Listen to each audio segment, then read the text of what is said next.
45장 1, 2절을 다시 한번 보면 45장 1, 2절 요셉이 시종하는 자들 앞에서 그 정을 억제하지 못하여 소리질러 모으는 사람을 자기에게서 물러가라 하고 그 형제들에게 자기를 알리니 그때 그와 함께한 다른 사람이 없었더라.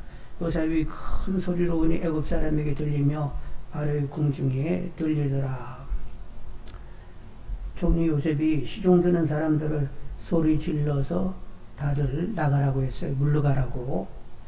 왜 그렇게 했냐면 막 지금이 막 울음이 막 솟구쳐 올라가지고 울게 되면 당시 관습으로는 높은 신분의 사람들이 하인들 앞에서 우는 것은 이건 좀 명예롭지 못하다 이런 생각이 있어가지고 다들 나가라고 다 나갔어요. 나가자 말자 막 울음이 복받쳐가지고 대성통곡을 하게 되었단 말이요. 그래서 밖에 나간 시종들이 아니 총리께서 우시잖아. 그래가지고 그들이 소문이 내서 소문을 내가지고 바로 궁정에 다 알게 되었습니다. 그리고 이제 형들은 시종들이 나가자마자 나 요셉이요 하고는 왕 울어버려가지고 요셉이라는 말은 별로 못 듣고 그냥 왕 우는 소리만 들어가지고 아니 왜 이렇게 애굽 총리께서 왜 이렇게 우시는 거지 해가지고 어리벙벙 해가지고 쳐다보고 있었어요.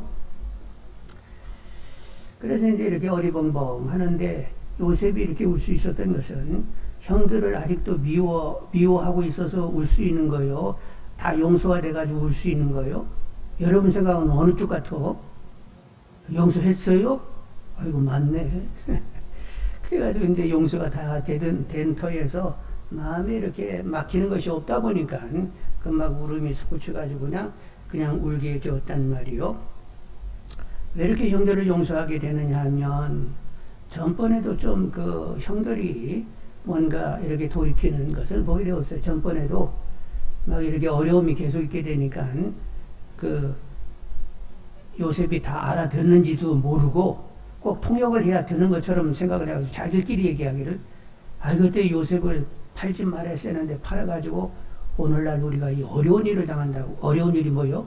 당신들 정탐꾼 아니요? 그러면 막 시몬을 가둬둬버리는 이런 일들이 생겨가지고 이제 요셉에게 행한 그 일을 우리가 이렇게 이제 당하게 된다 하면서 그때 살짝 돌이키는 걸 봤는데 이번에는 이제 유다가 약간 베냐민만 남고 다 가라고 이렇게 얘기하니까 만일 베냐민이 가지 않으면 아버지는 충격으로 죽습니다. 그래서 제가 이제 볼모로 잡히고 베냐민을 좀 보내줬으면 좋겠습니다 하고 이렇게 유다가 강청하는 거 보니까 아버지를 생각하고 베냐민은 사실 유다하고는 배다른 형제. 누구하고 배가 같아요? 베냐민하고는 요셉하고는 배가 같습니다.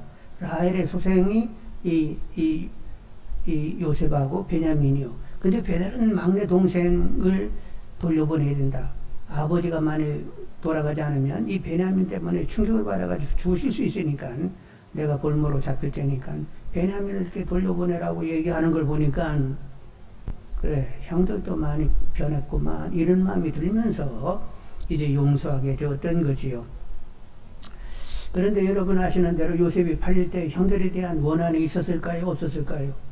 아버지 심부름으로 형들 양들 치는데 이렇게 자리는 이제 안부를 물어 이렇게 심부름을 보내가지고 요셉이 오게 되었잖아요. 그때는 이제 베냐민 태어나기 전이니까 이 요셉이 제일 막내였어요. 그래가지고 이제 심부름 왔는데 형들이 저거 잡아 죽이자. 그래가지고 그 물 없는 홍종에다 갖다 집어넣었잖아요. 그리고 이제 결국 팔게 되었는데 왜 그들은 이 형들은 왜 요셉을 미워했지요? 아버지가 가장 사랑하는 라헬에서 이제 태어났는데 마지막 막내로 이 요셉이 태어나다 보니까 특별히 편애를 한 거예요. 다른 애들은 그냥 대충 옷을 입혀도 얘는 막 채석을 입혔었고 요셉을 각별하게 아버지가 챙기니까 이게 시기가 됐다가 결국은 이제 이렇게 죽이자 하다가 약대상인이 지나가게 되니까 팔자가 돼가지고 팔게 되었는데 그때 요셉이 팔리면서 애걸복걸을 하면서 형 나 팔지 말라고 고통스럽게 막 그렇게 애걸복걸을 했던 거요. 그런데도 불구하고 결국 형들이 팔게 되었는데 사슬에 묶여가지고 애굽을 이렇게 팔려가면서 얼마나 마음 아프고, 그리고 막 형들에 대한 미움, 상처, 막 원한 이런 것이 얼마나 많았겠어요. 그런데 더 이상 이제 형들의 변화를 보면서 미워하지 않기로 이렇게 마음 먹고 용서하게 되니까 그 막 눌려놨던 그 울음이 복받쳐 올라가지고 울게 되었던 거지요. 자, 그런데 예수님은 7번씩 7번이라도 용서해야 된다 이렇게 얘기했죠. 7번씩 7번은 490번만 용서하라는 거예요. 아이가 막 다 끝까지 용서하라는 거예요. 7자도 만수고 10자도 만수고 하니까 7 곱하기 10 하면 70 아니요? 만수에다가 또 거기다 또 한 번 만수를 이렇게 곱하는 것은 하여간 처음부터 끝까지 막 용서를 끝까지 하라는 이런 얘기가 되는 거지요. 그런데 여러분, 용서가 쉬워요? 내가 어떤 원한이 있고 막 감정이 있는데 용서하란다고 해가지고 막 용서가 그렇게 쉬우냐고. 용서는 그렇게 쉬운 것이 아닙니다. 그리고 상대가 나 잘못했어, 나 때문에 힘들었지 이러면 또 용서할 수가 있을런지 모르는데, 상대가 그냥 전혀 자기 잘못도 모르는데 이쪽에서 그냥 일방적으로 용서해야 된다는 것은 너무너무 어려운 일이잖아요. 그런데 그래도 하라고 하니까 어떻게 해요? 해야지. 그래서 먼저는 죄 많은 나, 정말로 한심두심 석심한 이 죄 많은 나를 위하여 주님이 고통하시면서 십자가에 달려 못이 박혀가지고 고통하시면서 물과 피를 흘리면서 결국 우리를 용서해 주신 것을 생각을 하면서, 여러분 누구를 용서하는 게 그렇게 기쁘고 밝게 용서 이거 아니에요. 그거 굉장히 고통스럽고 막 있냐고 넘어서야 할 것이 많은데, 하여간 주님의 십자가의 고통과 물과 피를 흘린 것을 생각을 하면서 용서의 자리까지 나가는 분들이 되기를 원합니다. 근데 인간 노력으로 되는 건 아니고 성령의 도우심이 있어야 되니까 성령의 도움을 구하면서 주님의 이름으로 용서하기를 원합니다. 왜냐하면 우리 심령은 하나님이 가시는 전이기 때문에 이 전 안에 미움, 원망, 저주 이런 마음들이 막 있어서는 안 된단 말이요. 하나님을 곱게 깨끗이 모시기 위해서는 미움, 원망, 저주가 다 날아가야 된다는 말이요. 그래서 용서를 하라는 거예요. 용서하시는 분들이 되기를 원합니다. 성령의 도움을 구하면서 주님의 이름으로 용서하시기를 원합니다. 그런데 요셉이 가만히 보니까 형들이 바뀌었다. 그래서 이제는 더 이상 미워하지 말고 용서하자. 그보다도 더 결정적인 또 하나의 한 가지가 있어요. 형들을 용서할 수밖에 없는 결정적인 변수가 하나 있는데, 그게 뭐냐면 하나님의 섭리적인 경영을 이해했기 때문에 용서가 된 거예요.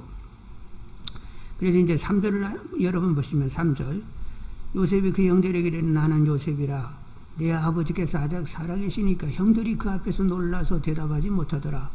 다시 한번 나 요셉인데 아버지는 요즘 어떠시냐고, 지금도 살아계시냐고 이러고 물으니까 울다가 이제 그치면서 물었잖아요. 그래가지고 놀래가지고 요셉이라고 하니까 진짜 요셉이 요셉인겨 하고 이렇게 확인하면서 쳐다보고 있었어요. 근데 요셉이라고 이렇게 확인되니까 어떤 생각이 들었을까? 형들이 아이고 우리는 이제 끝장이다, 이제는 죽는 갭이다, 막 이런 생각이 들었겠지요. 그런데 그 총리께서 말씀하시기를 가까이 오라고. 그래서 오라고 하니까 가까이 갔잖아요. 가까이 가면서 그 총리의 분위기를 보니까 자기들을 죽일 분위기는 또 아니네. 그래서 이제 안심이 됐는데 4절로 8절을 읽겠습니다. 4절로 8절. 가까이 가가지고 이제 죽이려고 하는 건 아닌 게 이런 확인과 함께 이제 요셉이 하는 말을 듣게 되었는데 4절로 8절을 같이 읽도록 하겠습니다. 4절로 8절. 요셉이 형들에게 이르되 내게로 가까이 오소서. 그들이 가까이 가니 이르되 나는 당신들의 아우 요셉이니 당신들이 애굽에서 판자라. 당신들 나라를 이곳에 팔았다고 해서 근심하지 마소서. 한탄하지 마소서. 하나님이 생명을 구원하시려고 나를 당신들보다 먼저 보내셨나이다. 이 땅에 2년 동안 흉년이 들어서나 아직 5년은 밭갈이도 못하고 추수도 못할지라. 하나님이 큰 구원으로 당신들의 생명을 보존하고 당신들의 후손을 세상에 두시려고 나를 당신들보다 먼저 보내셨나니 그런즉 나를 이리로 보내는 이는 당신들이 아니오 하나님이시라. 하나님은 나를 바르게 아버지 삼으시고 그 언제부로 주로 삼으시며 애굽 온 땅의 통치자로 삼으셨나이다. 처음 말을 시작할 때는 나는 당신들이 애굽의 판자요 하면서 당신들이 팔아서 이렇게 시작을 하잖아요. 근데 끝머리는 당신들이 판 것이, 당신들이 보낸 것이 아니라 하나님이 보내셨습니다. 이렇게 말이 바꿔지는 것은 무엇 때문에 그렇다는 거예요?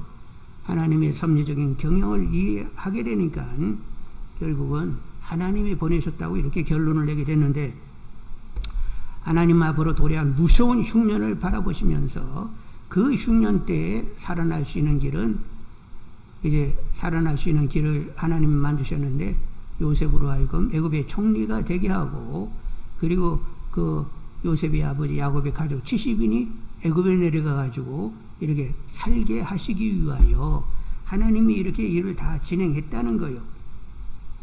그래서 형들은 동생을 팔아버리는 이 악을 행했지만 하나님은 악을 선용해 가지고 결국 선을 만들어 나시게 되었단 말이지요. 그래서 이제 요셉은 아는 거잖아요. 자, 이제 아버지와 형들이 내려와서 그 자녀들이 이제 흉년을 잘 멸하면서 애굽에 살면서 또 자녀를 낳고 낳다 보면 중다해지게 되는 거지요. 하나님은 그것을 원하신다는 것을 알기 때문에 이런 하나님의 섭리적인 경영을 이해하면서 형들을 용서하지 않으면 안 되었던 거죠. 하나님이 형과 그의 자손들을 위하는데 자기가 용서하지 않고서는 어떻게 하겠다는 거예요. 그래서 하나님이 위하는 형과 그의 자손들을 생각을 하면서 하나님이 위하시니 나도 용서하고 위하여야 되지 않겠느냐, 이렇게 된 거예요. 그래서 이제 형들이 변화도 있고 하나님의 섭리적인 이런 경영도 있어서 그것이 합쳐지면서 깨끗하게 용서하게 되었던 것입니다. 그런데 이제 요셉이 하나님의 이런 섭리적인 경영을 어느 만큼 이해했는지 그건 잘 모르겠는데, 일단 요셉이 여기까지 이해했는가 이렇게 생각을 하는데, 이제 여기까지라는 것은 어떤 얘기냐면 하나님이 이제 요셉의 증조부되는 아브라함에게 이런 말씀을 하셨어요. 큰 민족을 이룬다고 이렇게 얘기하신 하나님께서 큰 민족을 이루기는 이룬데 이런 과정이 있다 하면서 말씀하신 것이 있거든요. 창세기 15장 13, 14절에 보면, 창세기 15장 13, 14절에 보면 제가 읽을게요. 여호와께서 아브라함에게 이르시되 너는 반드시 알라. 내 자손이 이방에서 객이래요. 어디 가서 객이 된다고? 이방에 객이 된다. 그래서 이제 결국 애굽에 내려가서 객이 되는 거예요. 그들을 섬기겠고 그들은 400년 동안 내 자손을 괴롭히리니, 그냥 이제 애굽에 가서 400년을 산다는 거예요. 그들이 섬기는 나라를 내가 징벌할지며 그 후에 내 자손이 큰 재물을 이끌고 나오리라. 이렇게 이제 하나님께서 지금 요셉의 증조부 아브라함에게 이런 말씀을 나누었는데, 일단은 이방에 객이 되어야 되잖아요. 그래서 지금 흉년이 들어가지고 결국 요셉에 의해서 아버지와 그 식구들이 이제 내려오게 되잖아요. 그래서 이제 애굽에 와서 살면서 이방에 객이 되는 것입니다. 그리고 400년이 지나가지고 중다해지게 되는데, 중다해지게 되니까 이 바로가 이스라엘 백성들이 막 수가 자기들 수보다 많아지게 되니까 위협을 느끼면서 그들을 학대하게 되었습니다. 국고성을 짓는 일에 막 노역시키면서 학대하게 되었단 말이에요. 그래서 신음소리가 나니까 하나님이 누구를 태어나게 하셨어요? 모세를 태어나게 하셔가지고 구약에 있어서 가장 위대한 구원 역사, 출애굽을 이렇게 도모하시게 되는 거죠. 그래서 요셉이 어디서 어디까지 이해했는지, 모세가 나중에 출현한다는 것은 요셉은 그건 모르는 일이요. 앞일은 몰라. 그런데 아브라함하고 이렇게 말씀하셨다는 그 내용을 이해를 하면서 그래서 아브라함과 약속이 성취로 내가 요셉 이렇게 총리가 되었는가, 이것을 얼마만큼 이해했는지는 잘 모르겠는데, 요셉이 확실하게 아는 것은, 그러니까 하나님의 흉년을 바라보시면서 나를 애굽에 보내가지고 총리되어 가족을 살리려고 하셨다는 이 섭리적인 경영, 이건 확실히 알고 더 범위를 넓히면 그건 좀 의미할 것 같아요. 근데 우리도 마찬가지인데, 우리도 마찬가지. 우리가 무슨 뭐 큰 폭을 길게 잡아가지고 하나님의 섭리 경영 이렇게 얘기하면 이게 감이 잘 안 오고, 그냥 우리 이렇게 뭐 선대 2, 3대 아니면 밑으로 한 뭐 3, 4대 이런 정도까지 우리가 하나님의 그 섭리를 이해하면 그것도 많이 이해가 되는 거지요. 저 같으면 이제 뭐 우리 할아버지 할머니가 그렇게 결혼하셔가지고 아버지를 낳고, 아버지가 또 우리 어머니와 만나가지고 이제 우리를 낳게 됐는데, 그래서 이제 제가 있게 됐잖아요. 그러니까 이것도 하나님께서 그렇게 만나 내가 태어나게 됐잖아요. 그리고 이제 저는 집사람하고 만나가지고 두 아이를 낳았단 말이요. 걔들이 태어나기 위해서는 집사람하고 저하고 만나야 돼요? 만나지 말아야 돼요? 하나님의 섭리 가운데 만나게 된 거죠. 사람은 좋든 안 좋든 그건 다음이고, 일단 하나님의 섭리 가운데 만날 사람은 만나게 되어 있단 말이요. 그래서 이제 두 아이가 태어났어요. 근데 지금 딸아이는 또 하나님이 정한 사람을 만나가지고 딸 둘을 낳았단 말이요. 이것이 그냥 우연한 건 아니고 하나님의 섭리적인 경영이라는 거예요. 걔들이 태어나기 위해서는 우리는 만나야 했다니까. 뭐 좋아하고 안 좋아하고 이건 아무 상관없이 만나야 됐었다니까. 그래서 여러분, 예수님의 족보 가운데 보면 뭐 기생이었던 사람이 막 그 족보에 들어오게 되고, 그리고 또 뭐 이렇게 기근을 피하여 갔다가 모압에서 며느리 삼았는데 그 또 룻이 이렇게 또 며느리로 들어오고, 하여간 뭐 하나님께서 결정하시는 일이요. 그리고 이제 가만히 보면 이제 우리 그 두 아이가 믿음의 가정에서 믿음을 가져야 되기 때문에 믿음의 가정에서 태어났죠. 산나 제아가 이제 걔들도 믿음 생활을 하는데 아버지 어머니가 믿게 되니까 어릴 때부터 믿어가지고 그렇게 믿음을 갖게 되었고, 그리고 이제 딸아이에 이제 저에게는 외손녀 둘이 있는데 걔들도 이제 엄마 아빠가 믿는 분이라 보다 보니까 얘들도 어릴 때부터 이렇게 믿게 된단 말이요. 그리고 딸아이는 그 어린아이들을 위한 그 인형 그런 성경 이야기를 계속 유튜브로 이렇게 내보내는데, 거기에 이 두 꼬맹이들이 참여해가지고 성경 외우기도 하고, 뭐 역할을 주면 자기 역할을 하면서 엄마와 같이 그 유튜브에 일을 같이 하고 있다는 말이에요. 그러니까 그 아이들이 내 아이들이, 그리고 또 외손녀들이 믿음 생활을 잘하기 위하여 믿음의 가정에 태어나도록 하나님께서 섭리하셨다, 이런 생각이 듭니다. 그리고 이제 제가 목사가 된 것도 하나님의 섭리가 있는데, 일단은 제가 목사가 되지 않았으면 저 이만큼 믿음 생활 못하는 거예요. 그래서 믿음 생활 이만큼이라도 하라고 저는 목사를 하나님이 만들어내신 줄 압니다. 저는 잘 아는데 제가 목사가 아니고 안수 집사나 장로 됐으면 그게 목사님은 어려웠을 거예요. 제가 살살 바른 소리 해가면서 괴롭혔을 것 같아. 그래서 너는 그쪽 길을 가면 안 되고 네가 목사가 돼가지고 네가 당해라 막 이래서 아마 그렇게 목사가 된 것 같으래. 근데 하여간 어찌됐건 간에 그래서 이만큼 믿음 생활하도록 그렇게 하나님의 섭리적인 경험 가운데 목사가 되게 하셨고, 저의 변화를 위하여 목사 만드셨고, 그리고 이제 목사하면서 또 깨달은 것은 좀 말씀을 정확히 이렇게 전하도록 자꾸 그렇게 저를 체근하셨다, 이런 생각이 드는 거예요. 무엇이 가장 핵심에 즈음할 수 있을까? 이렇게 궁구하면서 뭐 이렇게 어설픈 옆으로 곁으로 빠지는 소리 하지 않고 그냥 주님으로 살아, 이렇게 얘기하도록 이렇게 주장해 오셨다, 이런 마음이 듭니다. 그리고 이제 사역하면서 이런저런 일을 당하게 되는데 다 결국 합력하여 오직 주님으로 살아가 된, 주님으로 살 거야 살아 막 이러면서 이런저런 일이 다 합력하여 그냥 다른 무엇이 아니라 주님으로 살아 쪽으로 계속 이끄셨다, 이런 생각을 하게 되는 거죠. 그래서 우리 모두 하여간 이리저리 하나님의 섭리적인 경영을 확신하면서 하나님의 은혜가 내게 컸다고 이렇게 고백할 수 있는 분들이 다 되기를 원합니다. 이렇게 요셉이 하나님의 섭리적인 경영을 이해하면서 이제 형들을 용서하고 선대하게 되었는데, 근데 하나님을 모르면 이런 일이 가능할까요? 가능하지 않을까요? 하나님을 모르면 누가 나에게 해코지 하면 너도 한번 당해봐 이러면서 결국 갚아내려고 하지, 그렇게 선선하게 나갈 수 있는 가능성은 전혀 없습니다.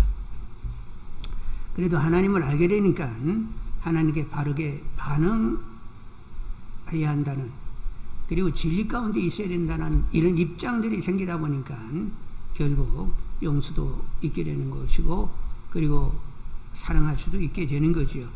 그래서 하나님을 알고 하나님께 바르게 반응하는 가운데 진리 가운데 서게 된다는 것을 아주 귀히 여길 수 있는 분들이 되기를 원합니다. 그래서 여러분, 하나님 믿기를 너무 잘했다 이렇게 생각하는 분들이 되셔야 된다는 말이에요. 뭐 이렇게 하나님 믿어가지고 뭐 세상에서 잘 되는 게 아니라 인간으로서 바르게 살 수 있게 됐다라고 하는데, 와, 그래도 믿기를 잘했구나 이런 마음이 다가와지는 분들이 되기를 원합니다. 하나님 원수 사랑하고, 너 핍박하는 자 위하여 기도하고, 너 미워하는 사람 선대하고, 너 저주하는 자 축복해, 알았지? 이렇게 얘기하셨는데, 그렇게 따르게 되면 어떻게 되죠? 세상이 평화롭고 또 밝아지게 될 것 아니요. 그러니까 약간 이렇게 진리로 살아서 밝은 세상을 만들게 된다는 것, 여러분 이게 옳은 것 아니겠어요? 그리고 여러분 진리로 살게 되면 부정적인 감정에 사로잡히지 않습니다. 여러분 누구를 미워하게 되면 막 그 사람에 대한 막 악한 마음이 움직이기도 하고, 약간 가지가지 복잡한 마음이 막 이렇게 요동치게 되는데, 부정적인 감정을 크게 가지면 인격이 훼손이 돼요. 인격이 망가지게 된다니까요. 황폐해지게 됩니다. 그리고 부정적인 감정을 계속 가지게 되면 그것이 병의 원인이 되는 거예요. 부정적인 감정이 많으면 면역력이 떨어지면서 결국 병의 자리까지 나가게 된단 말이에요. 그래서 하나님을 알고 바르게 반응하는 것, 진리 가운데 살아가는 것이, 그것이 영육을 강건케 만드는 것입니다. 여러분 하나님을 바로 알고 반응하면서 진리 가운데 영육이 강건하신 분들이 다 되기를 원합니다. 그리고 이제 흉년을 이렇게 내다보시면서 하나님께서 야곱의 가정을 결국 애굽에 내려와서 살게 하시면서 그렇게 어려움을 면케 하셨는데, 이제 이런 걸 보면서 주님이 또 신약에서 말씀하신 말씀이 맞다 이런 생각을 하게 되는데, 야, 하늘에 나는 새를 봐라. 그리고 들에 핀 백합화를 보세요. 다 하나님 먹이시고 입히시는 것 아니냐. 그런데 너희일까 보냐? 하나님의 아들 딸이라고 하는 너희들일까 보냐? 먹을 것 마실 것 입을 것 그건 이방인들이 구하는 것이라, 믿지 않는 사람들이 구하는 거요. 너희들은 먼저 그의 나라와 의를 구하라. 그러면 하나님이 다 채워주신다. 주님이 이렇게 말씀하셨죠. 그러니까 이렇게 흉년 때에 하나님이 야곱의 집사람들을 이렇게 다 고려하셔가지고 이렇게 다 먹이시고 입히시고 다 이렇게 하시는 것처럼 오늘날도 마찬가지네요. 그래서 여러분, 하나님과 바른 관계, 하나님과 친밀한 관계를 먼저 구하는 분들이 되시기를 원합니다. 그리고 하나님이 이리저리 요리저리 그냥 다 채워오시는 것을 경험하시는 분들이 다 되기를 원합니다. 기도하세요. 하나님과 바른 관계, 친밀한 관계에 있게 하여 주세요. 그리고 하나님의 뜻을 따르고 하나님을 신뢰하여 맡겨 살게 되면 하나님이 때에 다 필요를 공급해 오시는 것을 경험할 수 있습니다. 하여간 하나님이 경험되어지는 분들이 다 되기를 원합니다. 자, 이제 9절로 그 이하 15절까지 한번 쭉 읽어보도록 하겠습니다. 9절로 15절. 당신들은 속히 아버지께로 올라가서 아뢰기를 아버지 아들 요셉의 말에 하나님이 나를 애굽 전국에 주로 세우셨으니 지체 말고 내게로 내려오사 아버지의 아들들과 아버지의 손자들과 아버지의 양과 소와 모든 소유가 고센 땅에 머물며 나와 가깝게 하소서. 흉년이 아직 다스 때가 있으니 내가 거기서 아버지를 봉양하리이다. 아버지와 아버지의 가족과 아버지께 속한 모든 사람에게 부주감이 없도록 하겠나이다 하더라. 전하소서. 당신들의 눈과 내 아우 베냐민의 눈이 보는 바 당신들에게 이 말을 하는 것은 내 입이라. 당신들은 내가 읍에서 누리는 영화와 당신들이 본 모든 것을 다 내 아버지께 아뢰고 속히 모시고 내려오사며 14, 15절 같이 읽습니다.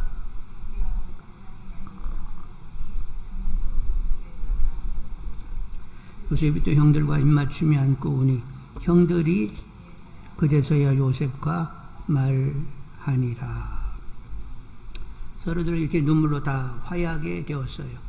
다들 이렇게 눈물로 화해하게 됐는데 누가 이렇게 만들어 냈을까요? 예, 결국 하나님께서 이런 날이 도래하도록 역사하신 것입니다. 그래서 혹시 여러분 아직도 누구를 미워하고 그렇게 관계가 편치 못한 이런 관계가 있으면 여러분이 풀려고 애를 쓰지는 마세요. 기도하셔서 하나님이 풀어주시기를 기도하는 분들이 되기를 원합니다.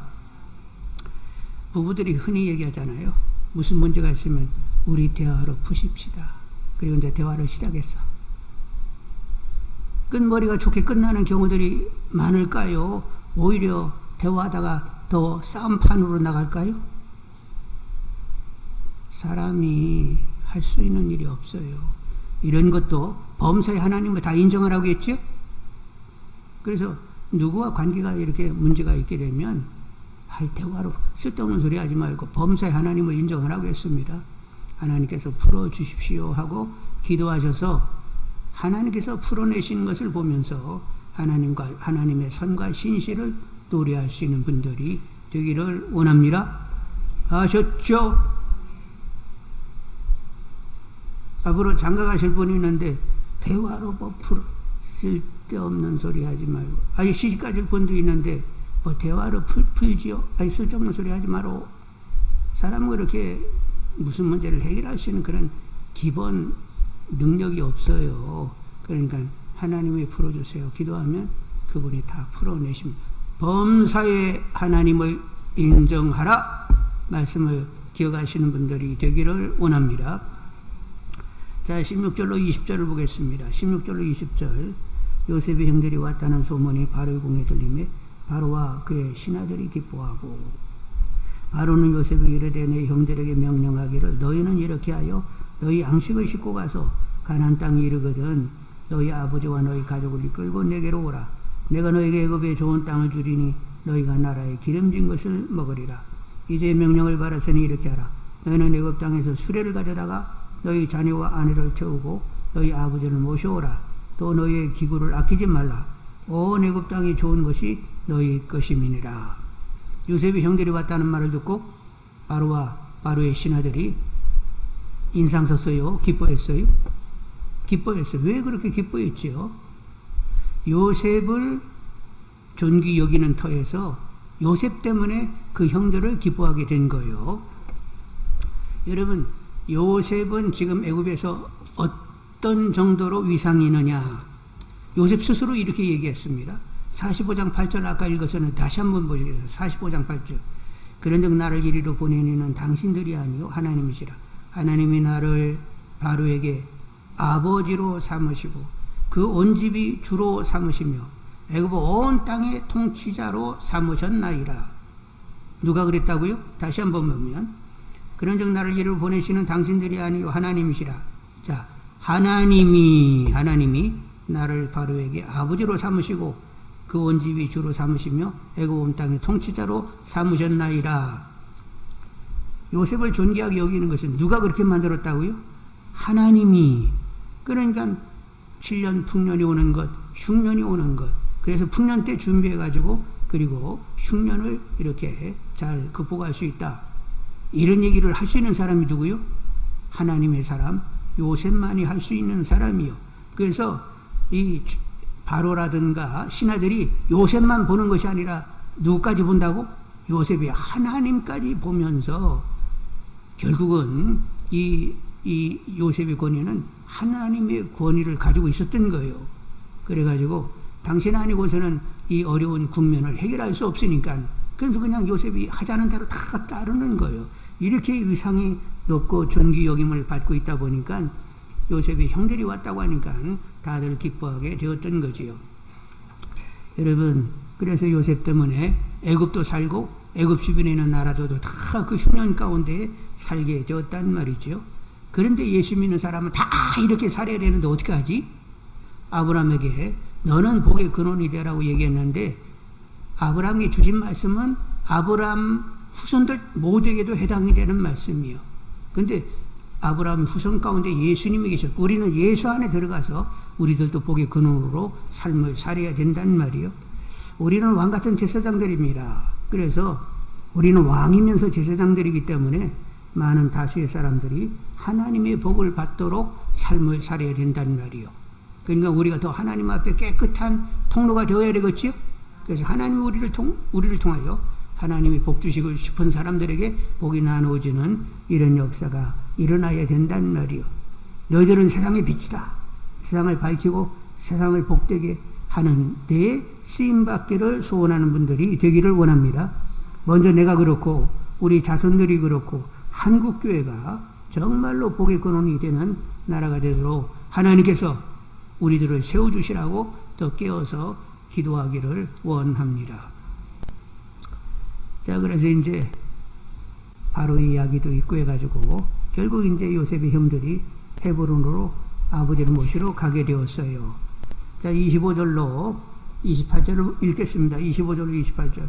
그들의 애굽에서 올라와 가나안 땅으로 들어가서 아버지 야곱에게 이르러 알려 이르되 요셉이 지금까지 살아있어 애굽 땅 총리가 되었더이다. 야곱이 그들의 말을 믿지 못하여 어리둥절하더니 그들이 또 요셉이 자기들에게 부탁한 모든 말로 그에게 말하며 그들의 아버지 야곱은 요셉이 자기를 태우려고 보낸 수레를 보고서야 기운이 소생한지라.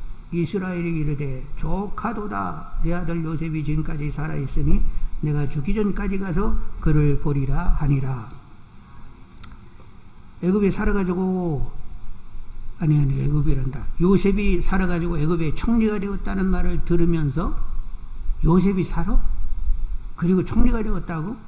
믿지 못하여 어리둥절했어요. 근데 이제 그 요셉의 형들이 요셉이 이렇게 말을 했어요. 아버지를 모시고라고. 그리고 여기 수레까지 이렇게 보냈다니까요. 그래가지고 이제 요셉이 이렇게 얘기했다는 말을 듣고 수레를 보니까 그때서 믿음이 간 거예요. 여러분도 수레 보셨죠, 그때? 그 수레가 어떻게 생겼었어요? 그냥 대충 이렇게 나무로 만든 그냥 이렇게 수레요. 거기 막 금장식이 붙어가지고 그냥 아주 그냥 화려하고 그리고 막 세련된 아주 그런 수레였어요.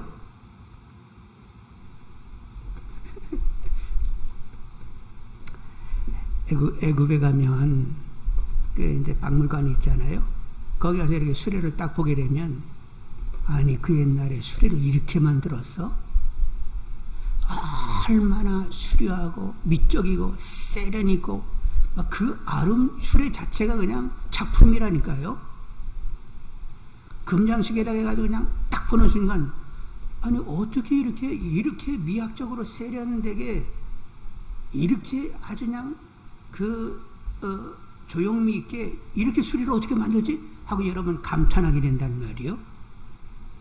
그러니까 대충 나무로 해가지고 어떻게 이렇게 이런 수준이 아니라 뜩 보는 순간 완전한 이거 막 놀라운 작품이에요. 그래서 야곱이 딱 보더니 이런 수레가 왔다고? 그러면 이거 총리가 타던 수레구만. 이렇게 여겨지는 그런 수레가 왔단 말이에요. 그래서 다 믿어지게 됐다는 거예요. 그래서 지금까지 이제 베냐민 돌아올 것인지 말 것인지 그 아이가 와야 되는데 걱정을 하면서 기운이 하나도 없이 지내고 있었어요. 베냐민에게 어떤 문제가 있어가지고 베냐민이 돌아오지 못한다라고 하면 나는 어떻게 살아? 막 이 걱정 저 걱정 막 가지가지 생각을 하면서 그런 생각을 하다 보니까 기운이 하나도 없었는데 아니 베냐민 돌아왔지. 아유 죽었다는 요셉이 살아가지고 총리가 되었다지. 그리고 그냥 눈앞에 그냥 총리가 타던 수레가 그냥 와있지. 이러니까 기운이 그때부터 다 닿았다. 성경을 다시 한번 볼까나? 20절 끝머리 수레를 보고서야 기운이 어떻게 됐다고. 20절 끝말이 소생한지라 했는데 소생이 그냥 빠듯이 그냥 조금 되다 말았어요. 그냥 확 소생됐어요. 소생이 확 되면서 그 위에 또 뭐라고 했죠? 그 다음에는 28절 이스라엘이 야곱의 이름인데 이스라엘이 이르되 뭐하도다. 막 쩍하다 이런 마음이 된 거예요. 그래서 외양간에서 나온 송아지같이 막 뛰는 마음으로 이럴 수가 있는가. 아니 베냐민도 돌아오고 죽었다는 그 요셉이 살아가지고 총리가 됐다고 하고 막 수레가 보내지고 막 이러니까 그냥 기쁨이 격하게 몰려오게 되었어요. 그래서 온몸이 막 전율이 일어난 줄 알아. 여러분 우리에게도 이런 예견치 않은 격한 기쁨의 날이 있기를 원합니다. 아니 생각지도 않았는데 막 이렇게 좋을 수가 없어 하고 막 여러분 격해지는 이런 일들이 종종 있어지기를 원합니다. 물론 우리는 하나님으로 항상 기뻐야 되겠지요. 항상 하나님으로 기뻐야 되지만 때때로는 예견치 않은 이런 날도 있을 수 있는 거야. 하나님께서 특별한 배려를 특별히 하셨네 하면서 여러분 격하게 기뻐하는 그런 날들이 종종 있기를 축원합니다. 그래서 오늘 이렇게 서로 용서하고 화해하고 또 요셉의 선대로 이렇게 좋은 날을 맞게 되었던 거죠. 야곱도 예견치 않은 나를 만나가지고 기운이 하나도 없이 그냥 그랬는데 막 갑자기 그냥 이렇게 좋을 수는 없어. 그러면서 막 감격하며 그냥 뛰는 마음이 되게 되었어요. 말씀을 생각하면서 함께 기도해야 되겠습니다.